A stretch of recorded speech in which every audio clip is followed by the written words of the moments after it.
দুই প্রকার নারীদের রোজা আল্লাহ কখনোই কবুল করবেন না। এরা সারাদিন না খেয়ে কষ্ট করে রোজা রাখবে, বিনিময়ে আল্লাহ পাক তাদেরকে কোনো প্রতিদান দিবেন না।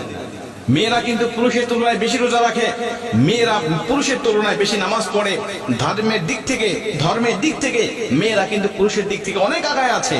কিন্তু শুধুমাত্র সঠিক তরিকাটা না জানার কারণে, সামান্য ছোট্ট ছোট্ট ভুল হওয়ার কারণে তাদের সব আমলগুলো বরবাদ হয়ে যাচ্ছে।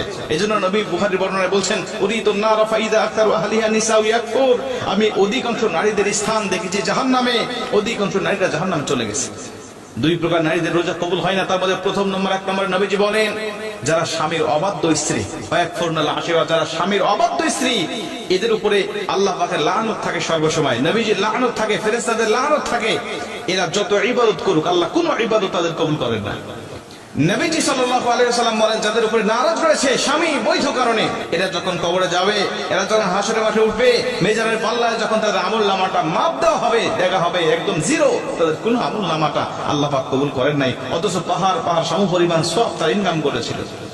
স্বামীর অবাধ্য হওয়ার কারণে নবীজি সাল্লাল্লাহু আলাইহি ওয়াসাল্লাম বলেন, কোন স্বামী যদি স্ত্রীকে একান্তভাবে পেতে চায়, কিন্তু স্ত্রী যদি তার স্বামীর ডাকে সাড়া না দেয়, আল্লাহ পাক সারা রাত ফেরেশতারা তার উপর লানত করতে থাকে, আল্লাহ পাক লানত করতে থাকে।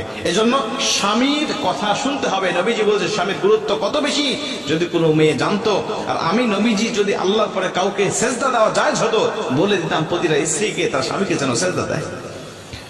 মুসলমান ভাইরা আমার, দুই নম্বরে নবীজি সাল্লাল্লাহু আলাইহি ওয়াসাল্লাম বলেন, ওই সমস্ত নারীদের কোন ইবাদত আল্লাহর দরবারে কবুল হয় না যেই সমস্ত স্ত্রীরা, যেই সমস্ত মেয়েরা বেপরদায় চলাফেরা করে। আজকে রমজান মাস, দেখবেন মার্কেটে চলে যাবেন, রাস্তাঘাটে বিভিন্ন জায়গায় শপিং মলে দেখতে পাবেন অধিকাংশ জায়গায় বেপর্দা নারীর সরাসরি। বেপর্দা নারী নিজে গুনাহ করে, তার দিকে যে পুরুষ তারায় তাকায় তারও অগণিত গুনাহ উঠতে থাকে। এজন্য বেগানা নারী শুধুমাত্র নিজে গুনাহ অর্জন করে তা নয়, অন্য পুরুষদেরকে গুনাহ অর্জন করায় সহযোগিতা করে। অন্য পুরুষ গুনাহ করে যত গুনাহ ইনকাম করতে থাকে, ওর একটি পার্সেন্টেজ আল্লাহ পাক ওই মহিলার আমলনামায় দান করতে থাকে।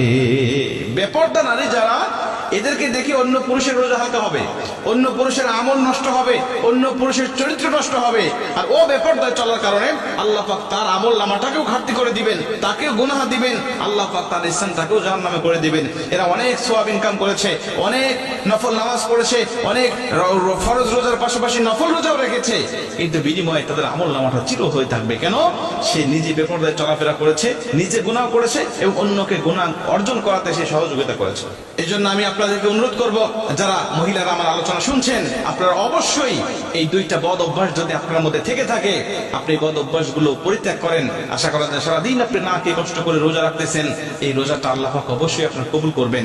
কিন্তু যদি এই অভ্যাসগুলো থেকে থাকে, নবীজির হাদিস অনুযায়ী শুধু সারাদিন না খেয়ে কষ্ট করতেছেন, বিনিময়